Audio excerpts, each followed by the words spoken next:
Mini Medaram జాతరలో భక్తుల సందడి కనిపిస్తుంది. గతానికి భిన్నంగా భక్తుల సంఖ్య భారీగా పెరగడం గమనార్హం. మినీ మేడారం జాతర మొదలైన తర్వాత ఇప్పటి వరకు 5 లక్షల మంది భక్తులు వనదేవతలను దర్శించుకున్నట్లు అధికారులు అంచనా వేస్తున్నారు. ములుగు జిల్లా తాడువాయి మండలంలోని మేడారం సమ్మక్క సారలమ్మను దర్శించుకునేందుకు భక్తులు వేలాదిగా తరలివస్తున్నారు. వనదేవతల గద్దెల ప్రాంతాలు భక్తులతో కిటకిటలాడుతున్నాయి. భక్తులను గద్దెల ప్రాంతాల్లోకి దేవాదాయ శాఖ అధికారులు అనుమతి ఇస్తుండటంతో భక్తుల సంతోషానికి అవధులు లేకుండా పోతున్నాయి.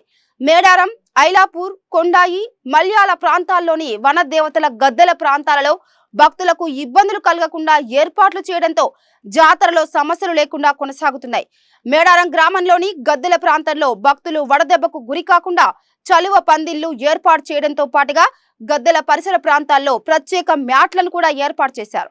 జంపన్న వాగులో నీటి ప్రవాహం లేకున్నప్పటికీ భక్తులు పుణ్యస్థానాలు ఆచరించడానికి ప్రత్యేక నల్లాలు ఏర్పాటు చేయడంతో పుణ్యస్థానాలను ఆచరిస్తున్నారు. మహిళలు బట్టలు మార్చుకోవడానికి ప్రత్యేక గదులను కూడా ఏర్పాటు చేయడం జరిగింది. ఇక మేడారం గ్రామానికి 4 దిక్కుల దాదాపు 3 కిలోమీటర్ల వరకు నిత్యం పారిశుద్ధ పనులు చేపడుతున్నారు.